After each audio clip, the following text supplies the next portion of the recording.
আসসালামু আলাইকুম ওয়া রাহমাতুল্লাহি ওয়া বারাকাতুহু।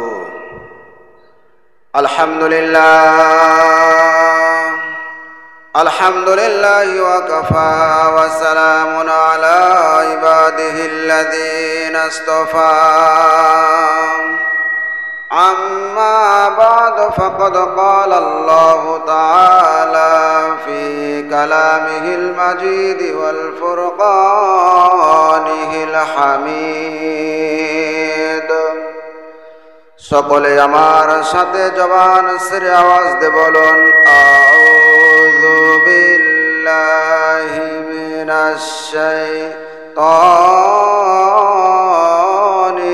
রাজীম।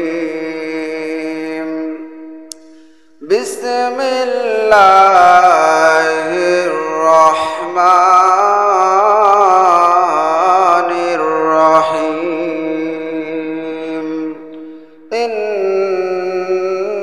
ইন্নাল্লাহা ওয়া মালাইকাতাহু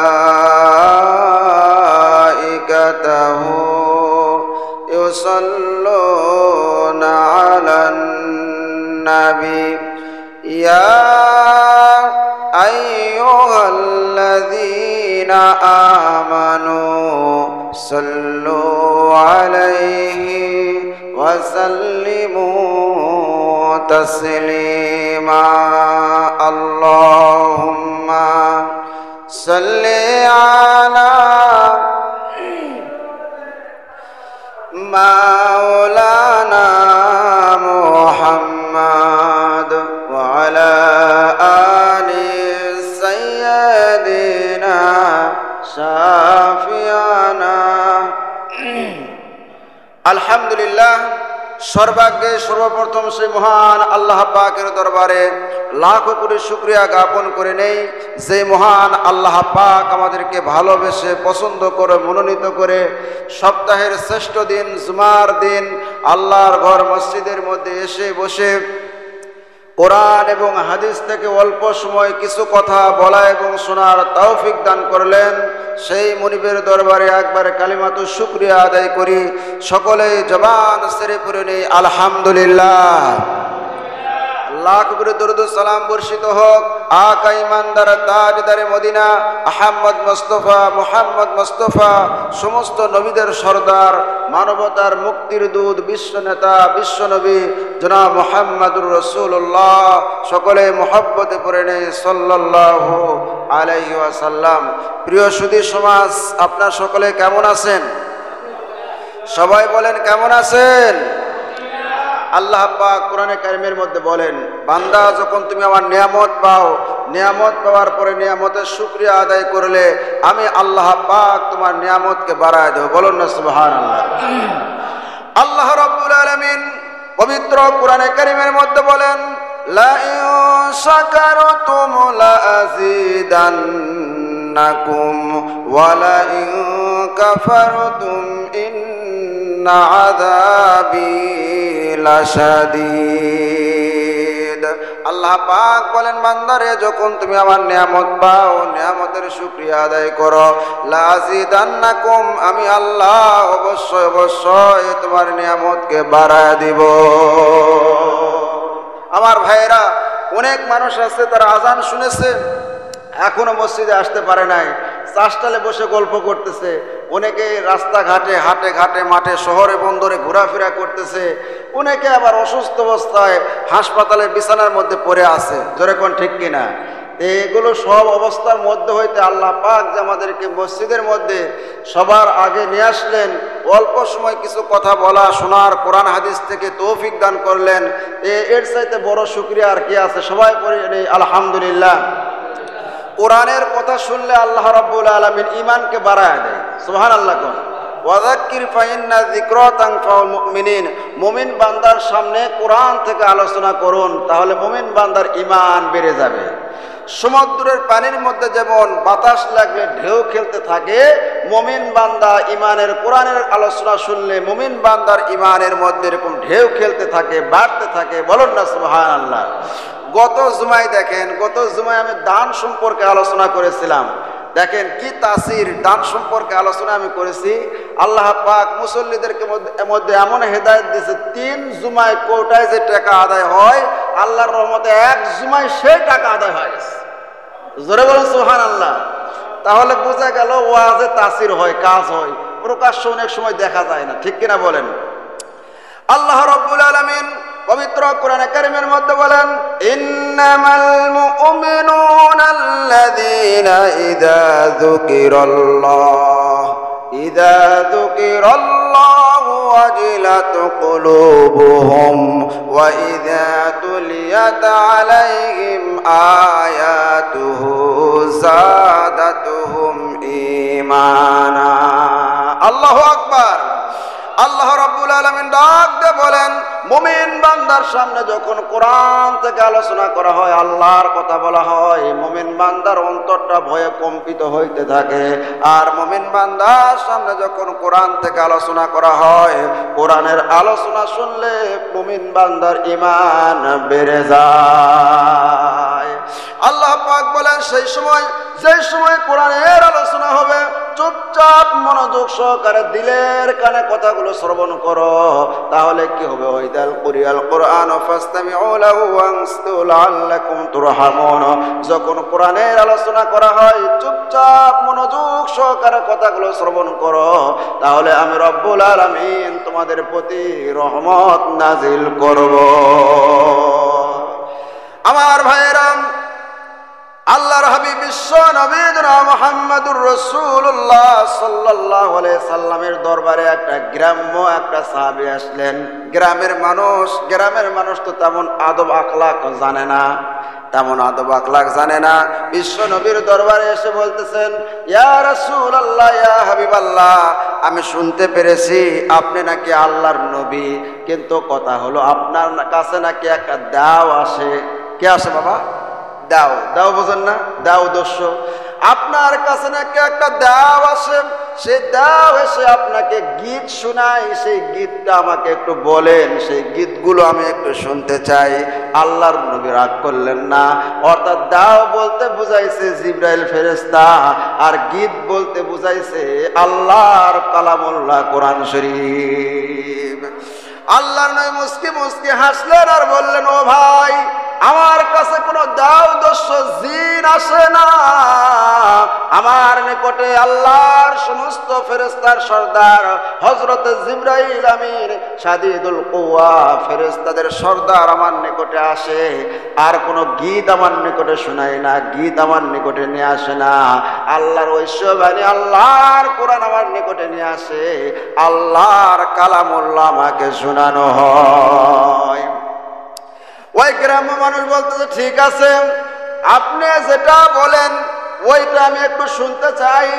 সেই সময় আল্লাহ নবী বললেন, আপনার ভাগ্য বড় ভালো, আপনি আমার নিকটে এসেছেন কোরআন শোনার জন্য। এই কিছুক্ষণ পূর্বেই আল্লাহর ফেরেশতা জিবরাইল আমার নিকটে একটা সূরা নিয়ে আসছেন। কোরআনে কারীমের মধ্যে সবচাইতে ছোট্ট একটি সূরা, যেই সূরাটা যদি কোনো ব্যক্তি একবার তেলাওয়াত করে কোরআনে কারীমের 10 পারা পড়ার সওয়াব আল্লাহ পাক তার আমলনামায় লিখে দেয়। 2 বার তেলাওয়াত করলে 20 পারা কোরআন শরীফ পড়ার সওয়াব লিখে দেয়। 3 বার তেলাওয়াত করলে আল্লাহ পাক 1 খতম কোরআন শরীফ পড়ার সওয়াব তার বান্দার আমলনামায় লিপিবদ্ধ করে দেন। আর যদি কোনো ব্যক্তি 2 বার তেলাওয়াত করে, অর্থাৎ 6 বার তেলাওয়াত করে, আল্লাহ পাক তার 2 খতম কোরআন শরীফ পড়ার সওয়াব দিবে। আর যদি 9 বার তেলাওয়াত করে, আল্লাহ পাক 3 খতম কোরআন শরীফ পড়ার সওয়াব দিবে। আর 10 বার তেলাওয়াত করলে আল্লাহ পাক জান্নাতের মধ্যে তার জন্য একটা বিল্ডিং বালাখানার ব্যবস্থা করে দিবেন। ওই গ্রাম্য বেদুইন সাহাবী বলতেছেন, ইয়া আল্লাহর নবী, আমি সেই আয়াতটা শুনতে চাই, সেই সূরাটা আমি শুনতে চাই, আপনি আমার নিকটে বলেন। আল্লাহর নবী তখন বললেন, বিসমিল্লাহির রহমানির রহিম, কুল হুয়াল্লাহু আহাদ, আল্লাহুস সামাদ, লাম ইয়ালিদ ওয়া লাম ইউলাদ ওয়া লাম ইয়াকুল লাহু কুফুয়ান আহাদ। সেই সময় গ্রাম্য ওই মানুষটা বলতেছে, ওই সাহাবী বলতেছেন, নবী গো আর একবার আমি শুনতেছি, আর একবার বলেন, আমার মুখস্থ হয় নাই। আল্লাহর নবী আর একবার বললেন, দ্বিতীয়বার শোনার পরে বলতেছেন, আর একবার বলেন, আমার এখনো মুখস্থ হয় নাই। আল্লাহর নবী রাগ করলেন না, তিনবার যখন বললেন, তিনবার তেলাওয়াত শোনার পরে গ্রাম্য ওই সাহাবী বলতেছেন, ইয়া রাসূলুল্লাহ, ইয়া হাবিবাল্লাহ, এত সুন্দর কালামুল্লাহ যেই সূরার মধ্যে আল্লাহর সমস্ত পরিচয় ছোট্ট একটি সূরার মধ্যে দেয়া হয়েছে, আমি শুনে মুগ্ধ হয়ে গেছি। এত সুন্দর কালামুল্লাহ, যার লালিত্য, যার মাধুর্য, যার গাম্ভীর্য, যার রচনা শৈলী, তার শব্দ বিন্যাস এত সুন্দর সুবিন্যস্ত একটা কিতাব আমি শুনে মুগ্ধ হয়ে গেছি গো নবী। আমি যদি এই কোরআনে কারিমকে বিশ্বাস করি আর কালেমা পড়ি, আল্লাহ পাক আমাকে ওই পুরস্কারে পুরস্কৃত করবেন। আল্লাহ নবী বলেন, হ্যাঁ অবশ্যই আল্লাহ রাব্বুল আলামিন, যদি তুমি ঈমান আনো আল্লাহ পাক তোমাকে ওই পুরস্কারে পুরস্কৃত করবেন। সেই সময় ওই সাহাবী, গ্রাম্য সাহাবী, কালেমা পড়ে মুসলমান হয়ে গেলেন। মুসলমান হওয়ার পরে বললেন, নি'মাল নি'মাল ইলাহু ইলাহুনা, নি'মাল ইলাহু ইলাহুনা। আল্লাহু আকবার কোন? যেরকম আমরা বলি নারায়ে তাকবীর আল্লাহু আকবার, বলি কি বলি না? যেরকম নারায়ে তাকবীর আল্লাহু আকবার স্লোগান দেয়, ওই সাহাবী বললেন, নি'মাল ইলাহু ইলাহুনা, আমার আল্লাহ জিন্দাবাদ, আমার আল্লাহ জিন্দাবাদ। আল্লাহর কাজ অল্প করলে আল্লাহ অনেক বেশি সওয়াব দেয়। সুবহানাল্লাহ। সবে মাত্র মুসলমান হয়েছে, তার অন্তরের মধ্যে এমন ইয়াকিন, ইতমিনান, বিশ্বাস এসে গেছে, সে আল্লাহর নামে তাকবীর দিচ্ছে দাঁড়ায় দাঁড়ায়, নি'মাল ইলাহু ইলাহুনা, আমার আল্লাহ জিন্দাবাদ, আমার আল্লাহ জিন্দাবাদ। সাহাবায়ে কেরাম আশ্চর্য হয়ে বললেন, ইয়া রাসূলুল্লাহ, ইয়া হাবিবাল্লাহ, এই সাহাবী সবেমাত্র ঈমান এনেছে, তার ঈমান, ইতমিনান, ইয়াকিন এত হয়েছে। আব্দুর রহমান ইবনে আউফ রাদিয়াল্লাহু তাআলা আনহু মক্কা মদিনার সবচাইতে বড় ধনী ছিলেন। আব্দুর রহমান ইবনে আউফ বললেন, ইয়া রাসূলুল্লাহ, এই সাহাবী ঈমান আনার পরে আল্লাহর উপরে এমন বিশ্বাস, ইতমিনান, ইয়াকিন এনেছে, আল্লাহ পাক তার উপর বড় খুশি হয়ে গেছে। এই জন্য আপনি যে অনুমতি দেন, আমার বাড়িতে একটা গর্ভবতী গাভী আছে, আপনার উট আছে, সেই গাভীর উটটা আমি এই গ্রাম্য এই সাহাবীকে হাদিয়া দিতে চাই। যদি দেই তাহলে আল্লাহ পাক বড় খুশি হয়ে যাবেন। বলেন না সুবহানাল্লাহ। ইয়া রাসূলুল্লাহ, ইয়া হাবিবাল্লাহ, আপনি যদি অনুমতি দেন তাহলে গর্ভবতী একটা উট আছে আমার বাড়িতে, এই সাহাবীকে আমি সেই উটটা দান করতে চাই, হাদিয়া দিতে চাই। কারণ সে আল্লাহ পাকের এমন তাকবীর দিচ্ছে, নি'মাল ইলাহু ইলাহুনা, আল্লাহর তাকবীর দিচ্ছে, আমার আল্লাহ জিন্দাবাদ, আমার আল্লাহ জিন্দাবাদ। আল্লাহ পাক তার উপরে খুশি হয়েছে, আমি এই বান্দাকে হাদিয়া দিলে আল্লাহ পাক আমার উপরও খুশি হয়ে যাবে। আল্লাহ নবী বললেন, যাও, দেরি করতেছো কেন? দৌড়ায়া বাড়িতে চলে যাও। আব্দুর রহমান ইবনে আউফ রাদিয়াল্লাহু তাআলা আনহু দৌড়ায়া বাড়িতে চলে গেলেন। আমার ভাইরা বাড়িতে গিয়ে গর্ভবতী গাভীকে, গর্ভবতী উটকে যে নিয়ে আসবে, আসলে আপনি একটা গাভী গরু বাড়িতে পালতেছেন, আপনার কিন্তু একাই হাত নাই, কারণ আপনার স্ত্রীও সেখানে পরিশ্রম করে, ঠিক কিনা? আপনি একটা গাভী কিনে নিয়ে আসছেন গোপীনাথপুর বাজার থেকে, যে গাভীটা কি গাভীন হওয়ার পরে তারপরে বাচ্চা হলে আপনি স্ত্রী ভাবতেছে আমি কষ্ট করতেছি, গোবর ফেলাইতেছি, এখান থেকে আমি দুধ খাবো, যেরকম ঠিক কিনা? আপনি এখন ওই বিয়ানার আগ দিয়ে গাভীটা নিয়ে মানুষকে দান করতেছেন, বিবি মানবে এটা? আব্দুর রহমান ইবনে আউফ রাদিয়াল্লাহু তাআলা আনহু এবার বিবিকে গিয়ে বললেন, বিবিরে, আল্লাহর নবীর একজন সাহাবী গ্রাম থেকে এসেছে, গ্রাম্য মানুষ, আল্লাহর কোরআন শুনে পাগল হয়ে গেছে, সে আল্লাহর নামে তাকবীর দেয়, আল্লাহর নামে ধ্বনি দেয়, আল্লাহ পাক তার প্রতি বড় খুশি হবে। অবশ্যই আমি চাই সেই সাহাবীকে কিছু হাদিয়া দেওয়া।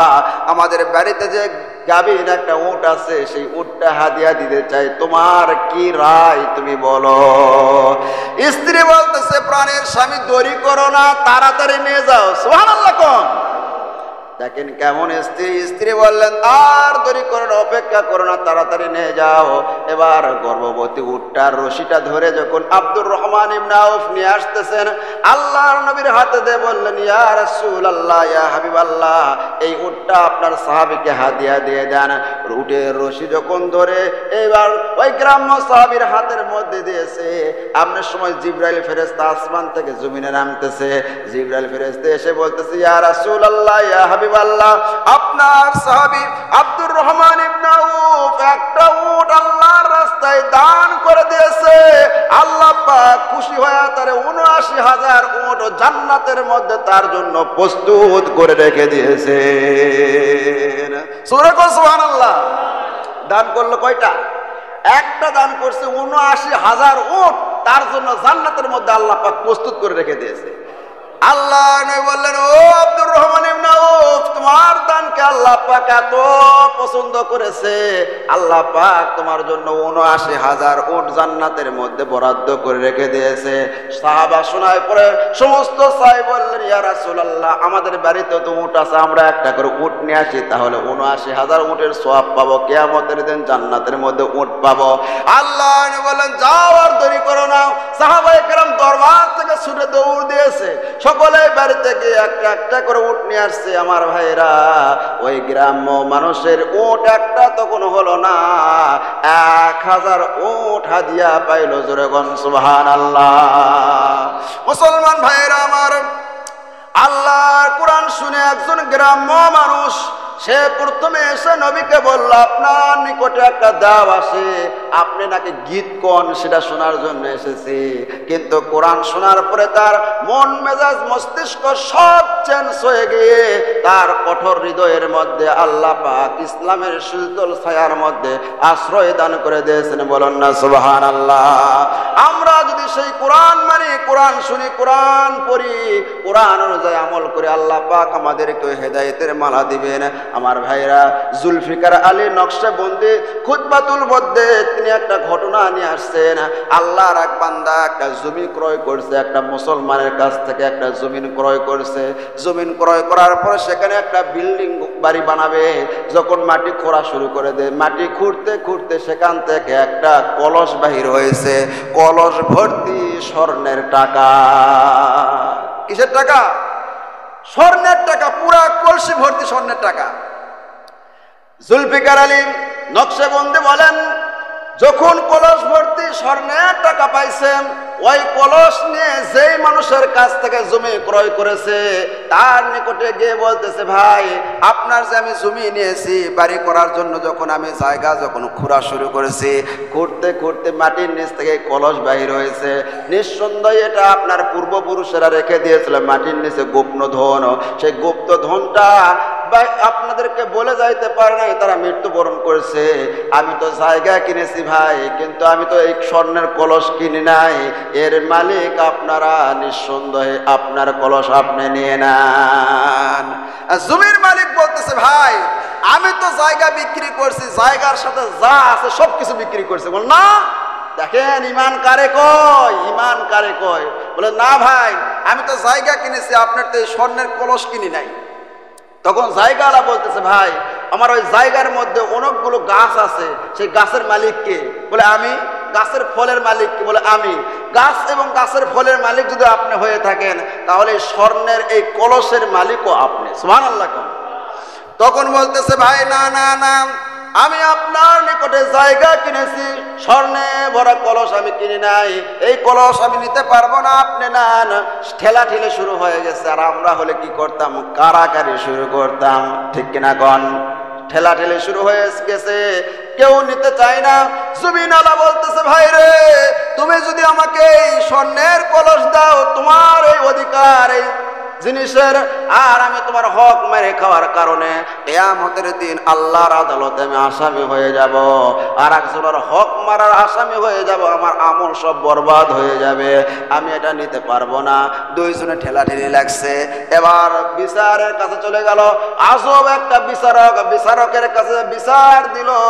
বলতেছে, বাদী বলতেছে, ভাই রে, আমি জায়গা ক্রয় করেছি, তার স্বর্ণে ভরা কলসটা আমি ক্রয় করে নাই।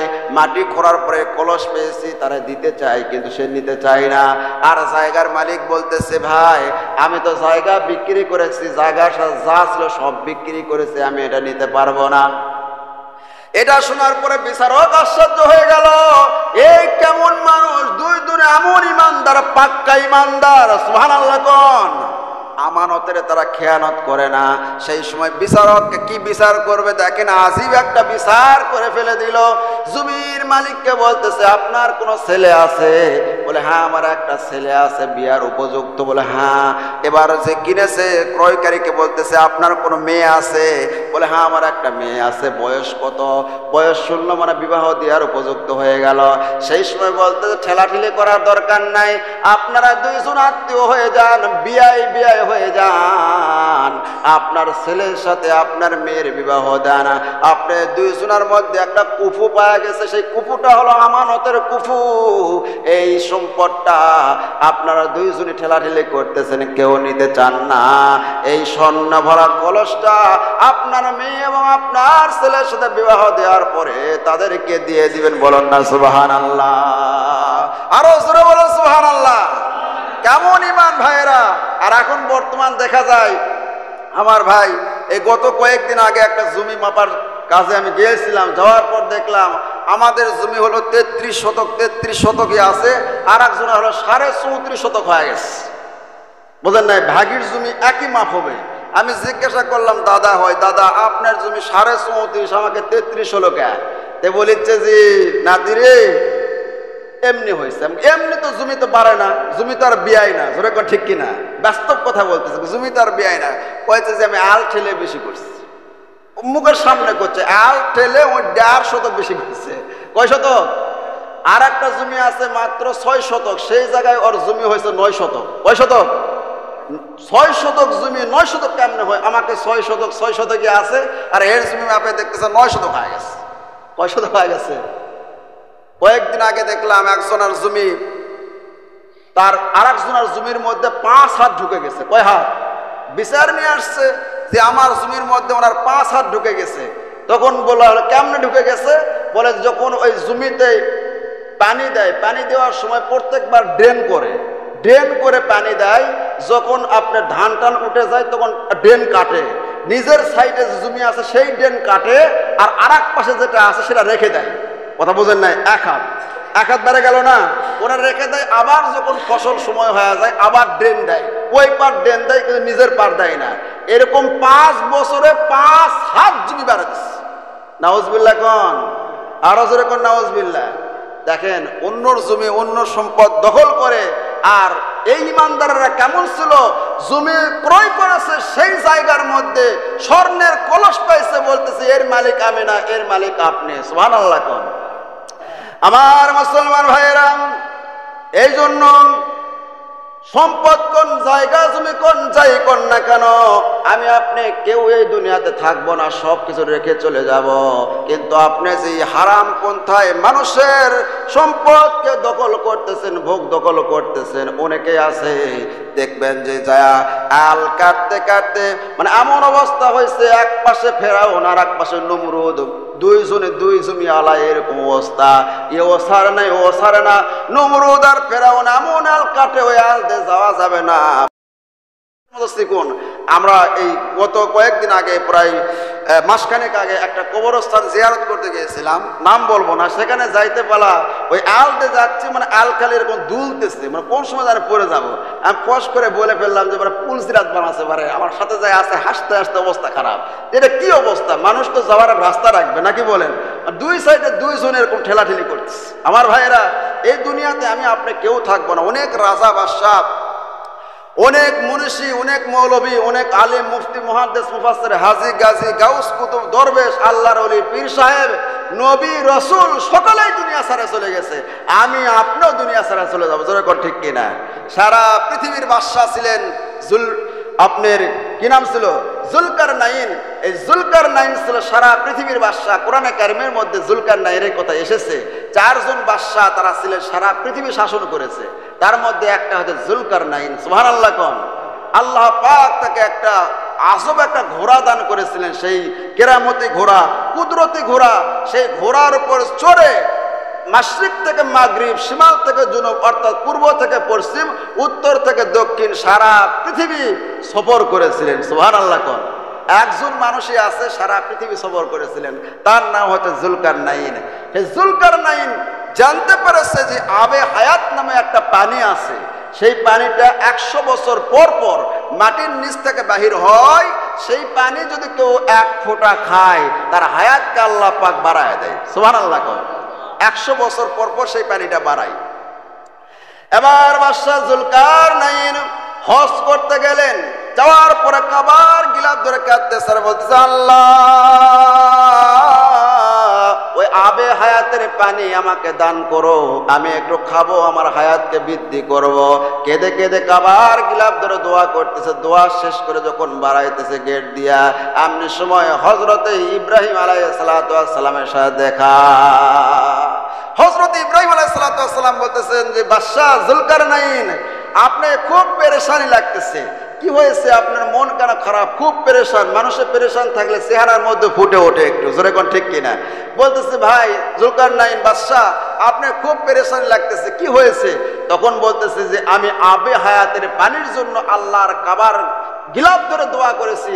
তুমি কি জানো না সে 100 বছর পূর্ণ হয়েছে, আবে হায়াতের পানি খোঁজার জন্য আমি বাড়াই দিচ্ছি। তখন বলতেছে যে একা একই তো আবে হায়াতের পানি তুমি পাবা না, আমার একটা প্রতিবেশী আছে, আমার একটা আত্মীয় আছে, তার নাম হচ্ছে খাজির। আরবিতে বলা হয় খাজির, বাংলাতে আমরা খিজির বলি। কি বলি?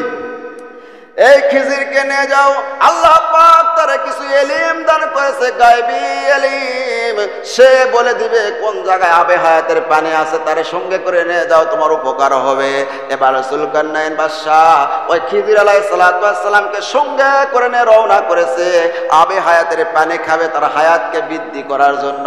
আমার ভাইরা, এবার যাইতে যাইতে অনেক দূর পর্যন্ত চলে গেলেন, ক্লান্ত শ্রান্ত হয়ে।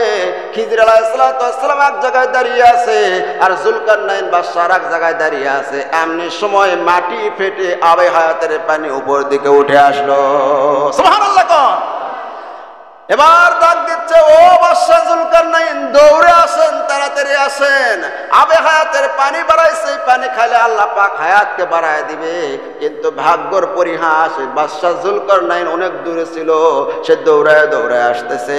এইদিকে ওই খিজির আলাইহিস সালাতু ওয়াস সালাম সেখান থেকে 1 চুল পানি নিয়ে পান করেছেন।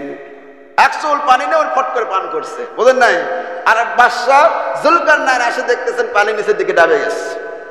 আসলে যে হায়াত বৃদ্ধি হওয়ার জন্য পানি পান করতে গেলেন সে পান করতে পারলেন না, আর যাকে সাথে করে নিয়ে গেলেন সে পানি পান করলেন। সুবহানাল্লাহ। কোন এই জন্য মুফাসসিরিনে কেরাম, মুহাদ্দিসিনে কেরাম বলেন যে আল্লাহর নবীর জানাজার নামাজেও হযরতে খিজির আলাইহিস সালাতু ওয়াস সালাম হাজির ছিলেন। সুবহানাল্লাহ। কোন এবং অনেক মুফাসসিরিনে কেরাম বলেন, মুহাদ্দিসিনে কেরাম বলেন হযরতে খিজির আলাইহিস সালাতু ওয়াস সালাম এখনো জীবিত আছেন। সুবহানাল্লাহ। কোন আমার ভাইয়েরা, খিজির আলাইহিস সালাতু ওয়াস সালাম আবে হায়াতের পানি পান করেছেন। আমার ভাইয়েরা, আমি আপনাকে আবে হায়াতের পানি পান করছি, আমাদের হায়াত কতদিনের কোনো গ্যারান্টি আছে? ওই ব্যক্তি সবচাইতে জ্ঞানী যে ব্যক্তি দুনিয়ায় থেকে আখিরাতের আমল করে। আল কাইয়িসু মান দানা নাফসাহু ওয়া আমিলা লিমা বাদাল মাউত। আল্লাহর হাবিব বলেছেন, ওই ব্যক্তি সবচাইতে জ্ঞানী যে ব্যক্তি দুনিয়ায় থেকে আখিরাতের জন্য আমল করে। ফরিদউদ্দিন আক্তার রহমাতুল্লাহ আলাইহি ফারসি কবি বলেন, উমরে দুনিয়া চন্দ রোজে বেশনি, उम्र दुनिया चंद रोज़े बेशनीस्त, गाफिल असआ कस के पेश अंदेश नीस्त, गाफिल असआ कस के पेश अंदेश नीस्त। দুনিয়ার হায়াত অল্প দিনের জন্য, বেশি দিনের জন্য নয়, আখিরাতের জন্য আমল করুন। উদাসীন ওই ব্যক্তি যে ব্যক্তি পরকালের খবর রাখে না। ওই ব্যক্তি সবচাইতে বড় বোকা, সবচাইতে বড় পাগল যে ব্যক্তি দুনিয়া দুনিয়া করে ব্যস্ত হয়ে গেছে, আখিরাতের আমল করে না। এরকম মানুষ আছে না নাই? এক বুড়া যা জিজ্ঞাসা করছে, সমুদ্রের কিনারে বিশাল বড় একটা জায়গা লিজ লিছে। জিজ্ঞাসা করছে, দাদু এই জায়গা আপনার? বলে, আমার নাম লিজ লিছি। বলে, কত বছরের? বলে, 200 বছরের। কয়শো বছর? 200 বছরের জায়গা লিজ নিছে, মানে 200 বছর পর্যন্ত ওই জায়গায় সে আবাদ তরজুত করবে। এই কথা শুনে যুবকটা দৌড়ায় গ্রামের ভিতর গেছে, যা বলতেছে ভাইয়েরা আজরাইল মারা গেছে। আজরাইল কি হয়েছে? আজরাইল বেঁচে নাই, আজরাইল মারা গেছে। সব মানুষেরা করছে যে পাগলা হুসু নাকি, আজরাইল কি মারা যায়? আজরাইল মারে, ওই মরে না। বলতেছে না আজরাইল মারা গেছে। বলে কেমনে? বলে ওই যে দেখেন সমুদ্রের কিনারে একজন দাদা মুরব্বী মানুষ, আর কয়দিন বা বাঁচবে, লাঠি ঢোকা দিয়ে আছে দাঁড়াইয়া। তারপর লোকটা 200 বছরের জন্য জায়গা লিজ নিছে, মানে আরো 200 বছর পর্যন্ত মনে হয় লোকটা বাঁচবে। অর্থাৎ আজরাইল মরে গেছে, এই জন্যই জায়গা অতদিন পর্যন্ত লিজ নিছে। এইরকম বিশ্বাস নাকি আপনাদের যে আমাদের জান কবে হবে না? অবশ্যই আজরাইল আলাইহিস সালাম আসবেন এবং আমাদের জান কবজ হবে ভাইরা। এই জন্য দুনিয়ায় থেকে আখিরাতের আমল করেন। কওমি মাদ্রাসায় একটা কিতাব পড়ানো হয়, কিতাবের নাম হলো কালউবি। কালউবি কিতাবটা আরবি কিতাব। এই কালউবি কিতাবের মধ্যে একটা ঘটনা এসেছে। 2 জন বন্ধু। কয়জন বন্ধু? একজনের নাম হলো আব্দুল্লাহ আর একজন হলো ইসম। এই ইসম এবং আব্দুল্লাহ খুব বন্ধুত্বা। 2 জনের নামাজ কালাম সবই পড়ে, ঠিক আছে, কিন্তু ইসমের নামাজ এবং তার চরিত্র, আখলাক, ভদ্রতা, নম্রতা সবকিছুই আব্দুল্লাহকে ছেড়ে যায়। সুবহানাল্লাহ। কোন আব্দুল্লাহ একজন জিজ্ঞাসা করলেন, ভাই তুমি নামাজ কিভাবে পড়ো? ইসম ডাক দিয়ে বলতেছে, ভাই রে নামাজ কিভাবে পড়ি? তুমি তো দেখো আমি কিভাবে নামাজ পড়ি, তারপরে কেন জিজ্ঞাসা করো? বলে ভাই রে আমি তো নামাজ পড়ি, কিন্তু কথা হলো তোমার নামাজ পড়া আমি দেখি তোমার নামাজের ভিতরে একটা নম্রতা, ভদ্রতা, খুজু এবং তোমার চরিত্র, আখলাক, ভদ্রতা, চলাফেরা সব কিছু আমি দেখি আমার চাইতে অনেক উন্নত তোমার। বলো না সুবহানাল্লাহ। তো তুমি কিভাবে নামাজ পড়ো আমার একটু জানাও। ইসম বলতেছে, ভাই এতদিন পর্যন্ত গোপন কথা কারো কাছে বলি নাই, যেহেতু শুনতে চাচ্ছ তাহলে আমি তোমার কাছে বলতে পারি। শোনো রে ভাই, আমি যখন নামাজ পড়ি সেই সময় নামাজের জন্য আমি 2টা ওযু করি। কয়টা ওযু? আরো জোরে কোন। নামাজের ওযু লাগে কয়টা? একটা। কয়টা ওযু লাগে? একটা ওযু লাগে, তাই না? কিন্তু ওই পরে কয়টা ওযু? ওর আশ্চর্য বিষয় ভাই রে, নামাজের তো ওযু করতে হয় একটা, তুমি 2টা করো কেন? তখন বলতেছে নামাজে যখন ওয়াক্ত হয়ে যায় সেই সময় আমি নামাজের জন্য একটা ওযু করি, পাক পবিত্রতা অর্জন করে ওযু করার পরে আমি নামাজে যখন যাওয়ার আরম্ভ করব তার আগে আর একটা ওযু করি। সেই ওযুটা হলো, প্রথম ওযু করলাম আমার শরীরকে পবিত্র করলাম, সমস্ত হাত ধুলাম, মুখ ধুলাম, নাক ধুলাম, মাথা মাসা করলাম, পাও ধুলাম, এগুলো অঙ্গ প্রত্যঙ্গগুলো আমার পরিষ্কার হয়ে গেল। দ্বিতীয় নাম্বার আমি ওযু করি আমার কলবকে পরিষ্কার করার জন্য। বলুন না সুবহানাল্লাহ। আমি নামাজে যখন দাঁড়াই আমি তখন ভাবি আমি জাহান্নামের উপর দাঁড়িয়ে আছি, পুলসিরাতের উপর দাঁড়িয়ে আছি, আমার সামনে হলো আল্লাহ, পিছনে আজরাইল এসেছে, ডান সাইডে জান্নাত, বাম সাইডে জাহান্নাম। এইরকম মনে করে করে আমি নামাজ পড়ি রে ভাই। এই নামাজ পড়ার কারণে আল্লাহ রাব্বুল আলামিন নামাজের মধ্যে আমার এত মজা দিয়েছে, যতক্ষণ নামাজে পড়ি আমি যেন মনে হয় আমি আল্লাহর জান্নাতের মধ্যে চলে গেছি। সুবহানাল্লাহ। নামাজ পড়ে এত শান্তি পাই, আর আমরা নামাজে আসলে বলা বিরক্ত হই। জোরে কোন ঠিক কিনা? এই জন্যই তো নামাজ আমাদেরকে খারাপ কাজ থেকে ফিরাইতে পারতেছে না। আল্লাহ রাব্বুল আলামিন বলেছেন ইন্নাস সালাতা তানহা আনিল ফাহশাই ওয়াল মুনকার, নিশ্চয় নামাজ গ্রহীত খারাপ কাজ থেকে বিরত রাখে। সুবহানাল্লাহ। কিন্তু এতদিন পর্যন্ত নামাজ পড়তেছে, তারপরেও মসজিদে আসার পরে যাই যখন বাইর হয় নিজের পুরাতন জুতা রেখে নতুন জুতা নিয়ে পালায়া যায়। জোরে কোন ঠিক কিনা? আমরা তো ইমাম সাহেব, মসজিদ সাহেব, আমাদের কাছে রিপোর্ট আসে হুজুর নতুন জুতা কিনে নিয়ে আসছি, মাত্র 1 সপ্তাহ পড়ছি হুজুর। অনেকে কয় যে আজকে কিনে মসজিদে আসছি উদ্বোধন করার জন্য, আসে নামাজ পড়ে যা দেখি নাই, যা দেখি নাই। ওই তো মুসল্লি নাকি নাকি ওই রবি ঠাকুর এসেছিল নামাজ পড়ার জন্য? না, মুসল্লি সেজে এসেছিল। যাওয়ার সময় দেখতেছে যে চকচকা ঝকঝকা জুতা ওই নিয়ে বের হয়ে যায়। যদি ধরা পড়ে, বুঝছেন, জুতা চোর ধরা পড়লে, এ ভাই আপনি এই জুতা নিয়ে যাচ্ছেন কেন? আমার ও ভাই বদল হয়েছে, ভাই বদল হয়েছে। বদল তোর এই পুরাতনটা থেকে নতুনটাই বদল হয়। এইরকম তো কাহিনী হয় না যে নতুন জুতা রাখে পুরাতনটা নিয়ে গেছে, এইরকম কাহিনী আমার চোখে ধরা পড়ে নাই। আপনাদের পড়ছে নাকি? তাহলে বোঝা গেল ওই ইচ্ছা করে এই কামটা করছে। যাওয়ার সময় আপনার পায়ের যদি আপনি একটু ভালো করে দেখে নিয়ে যাবেন না? তাহলে কি হচ্ছে, নামাজ পড়িচ্ছে তারপরেও গ্রহীত কাজ থেকে বিরত হচ্ছে না। আল্লাহর নবীর একজন সাহাবী হযরত আনাস রাদিয়াল্লাহু তাআলা আনহু বর্ণনা করেন, নবীজির একজন সাহাবী নামাজ পড়ে তারপরেও গুনার কাজ করে, অন্যায় করে নবীর কাছে বিচার দেয়া হলো, ইয়া রাসূলুল্লাহ, ইয়া হাবিবাল্লাহ, আপনার অমুক সাহাবী নামাজ পড়ে তারপরে গুনার কাজ করে। আল্লাহর নবী বললেন, তার নামাজ ঠিক হতে দাও। নামাজ কি হতে দাও? নামাজ ঠিক হতে দাও। নামাজ ঠিক হলে গুনাহ ছেড়ে দেবে। সুবহানাল্লাহ কোন। দীর্ঘ কয়েক মাস পরে ওই সাহাবী আর গুনাহ করে না, অন্যায় করে না, পাপ করে না, কোনো কিছুই করে না, একদম পুত পবিত্র হয়ে গেছে। আল্লাহর নবীর কাছে এসে বলা হলো, ইয়া রাসূলুল্লাহ, ইয়া হাবিবাল্লাহ, ওই সাহাবী তো একদম সব অন্যায় ছেড়ে দিয়েছে, একদম পাক ও পবিত্র বান্দা হয়ে গেছে। আল্লাহর নবী বললেন, এখন তার নামাজ ঠিক হয়ে গেছে। সুবহানাল্লাহ কোন। তাহলে কি বোঝা গেল? এখন কথা হলো যে নামাজ পড়ে, নামাজের যে সমস্ত কাজ আছে, ওযু করে মসজিদে আসে, নামাজ পড়ে রুকু সেজদা সব ঠিকঠাক করে, তাহলে কি ভুল ছিল? নামাজ পড়ে বাহ্যিকভাবে ঠিক আছে, নামাজের একটা আভ্যন্তরীণ একটা দিক আছে, ওই আভ্যন্তরীণ দিকের মধ্যে সে সমস্যা করে, সেটা মানুষের চোখে ধরা পড়ে না। আভ্যন্তরীণ কি বিষয়? সেটা হচ্ছে যে নামাজ হচ্ছে আর মনে মনে মন কলা খাচ্ছে, যেরকম ঠিক কিনা? নামাজ পড়ছে এখানে আর চলে গেছে বাজারে, সূরা কেরাত এত বড় দেয়, তাড়াতাড়ি যাবো, একটু বাজার টাজার করে নিয়ে আসবো, আসার পরে একটু ফেসবুকিং করবো, ইউটিউব দেখবো, একটু টেলিভিশনের সামনে বসে থেকে শুক্রবার দিন একটা সিনেমা টিনেমা দেখবো। হুজুরের আর কাজ নাই, নামাজ পড়ছে এখানে, কিন্তু মন আছে কোথায়? বাজারের মধ্যে। এশার নামাজ পড়তে আসছে আল্লাহর এক বান্দা বাজার মসজিদে, 3 রাকাত নামাজ পাইছে। 3 রাকাত নামাজ পড়ার পর নামাজ যখন শেষ হয়েছে, মসজিদে বারান্দা গেলে গোড়াগড়ি করে কান দিচ্ছে। নামাজ পড়েছে কয় রাকাত?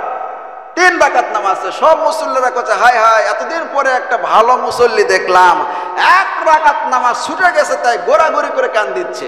সব মুসল্লিরা দাঁড়ায় তার তামসা দেখতেছে। এমন সময় লোকটা কানতে কানতে বলতেছে, ভাই রে, আমি 1 রাকাত নামাজ ছুটে গেছে, নামাজের দুঃখে আমি কান দিচ্ছি না। ওই কিসের দুঃখে কান্দো তাহলে তুমি? বলে, আমি কানতেছি এই জন্যই, আমি আর 4 ওয়াক্ত নামাজ পড়ি না, শুধুমাত্র এশার নামাজ পড়ি। আমার 4টা দোকান আছে, একটা কাপড়ের দোকান আছে, একটা মুদিখানার দোকান আছে, একটা হলো এরকম ভাবে ওই আপনার মুদিখানার দোকান আছে, আর একটা হলো এরকম ভাবে ওই ডালের দোকান আছে, আর একটা হলো ঘিয়ের দোকান আছে। 4টা বড় বড় আমার দোকান আছে, কর্মচারী আছে, আর আমি 4 ওয়াক্ত নামাজ পড়ি না, শুধুমাত্র এশার নামাজ পড়তে আসি। 4 রাকাত নামাজে আমার 4টা দোকানের পুরাপুরি হিসাব হয়ে যায়। কিন্তু দুঃখজনক হলো সত্য, আজকে 1 রাকাত নামাজ পাই নাই, আমার দোকানের হিসাবটা গড়বড় হয়ে গেছে। এই জন্য আমি কাঁদতেছি।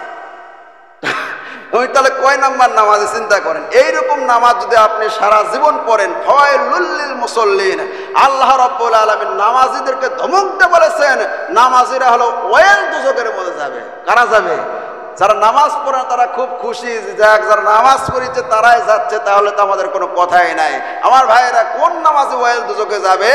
আল্লাহ পাক করে বলতেছে, আল্লাযীনা হুম আন সালাতিহিম সাহুন আল্লাযীনা হুম ইউরাউন ওয়া ইয়ামনাউনাল মাউন। সারাংশ কথা হচ্ছে, যে সমস্ত মানুষের নামাজের মধ্যে খুশুতে নামাজ পড়ে না, মানুষকে দেখানোর জন্য নামাজ পড়ে, সেই সমস্ত মানুষরা ওই যাবে কোথায়? ওই সমস্ত মুসলিমরা কোথায় যাবে? ওয়াইল দুজকে, সবচাইতে নিকৃষ্ট দুজক। আমার ভাইয়েরা, এই জন্য আসেন, যেখানেই থাকেন, যে অবস্থায় থাকেন, 5 ওয়াক্ত নামাজ পড়বেন, আজম বিল জজম করবেন। 24 ঘন্টার মধ্যে আপনি আল্লাহর বান্দা, আপনি যে আল্লাহর গোলাম, এর পরিচয় কি বলেন?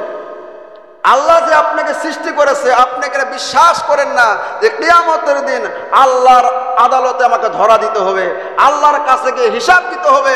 আল্লাহ পাক প্রথমেই জিজ্ঞাসা করবে, এই বান্দা, গোবিনাথপুর বাড়ি আব্দুর রহমানের ছেলে আব্দুল করিম, দুনিয়াতে যাওয়ার পরে কয়তলা বিল্ডিং তুই করছিলি, হিসাব দে। এই কথা কবে? কয় বিঘা জমির মালিক ছিলে, হিসাব দে, এই কথা বলবে। কয়টা গাড়ির মালিক ছিলে, কয়টা বাড়ির মালিক ছিলে, হিসাব দে। কোনো হিসাব হবে না। আল্লাহ রাব্বুল আলামিন বিশ্ব নবী জনাব মুহাম্মদুর রাসূলুল্লাহ সাল্লাল্লাহু আলাইহি সাল্লাম বলেন, আউয়ালু মা ইউহাসাবু বি আবদি ইলা ইয়াউমিল কিয়ামাতিস সালাহ।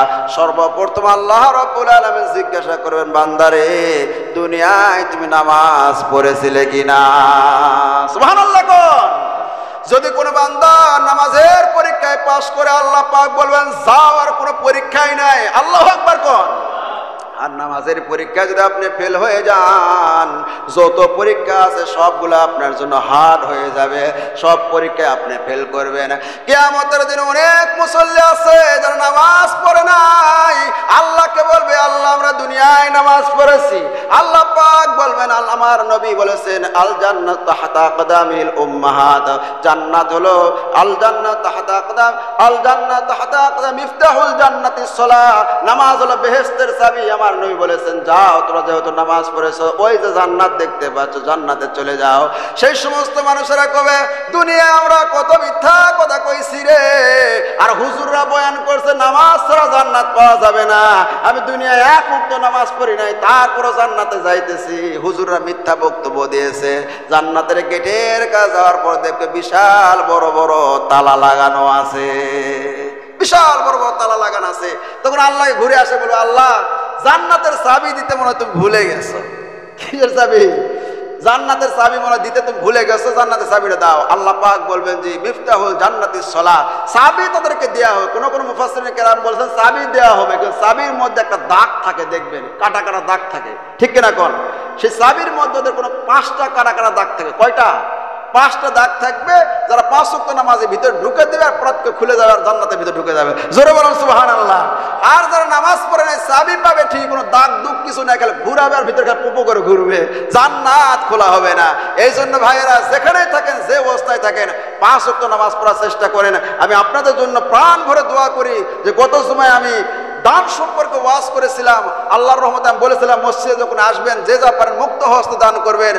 3 জুমায় যা আমাদের আদায় হয়েছে, গত জুমায় তার সাথে বেশি আদায় হয়েছে। আলহামদুলিল্লাহ বলেন, আরো জোরে কোন আলহামদুলিল্লাহ।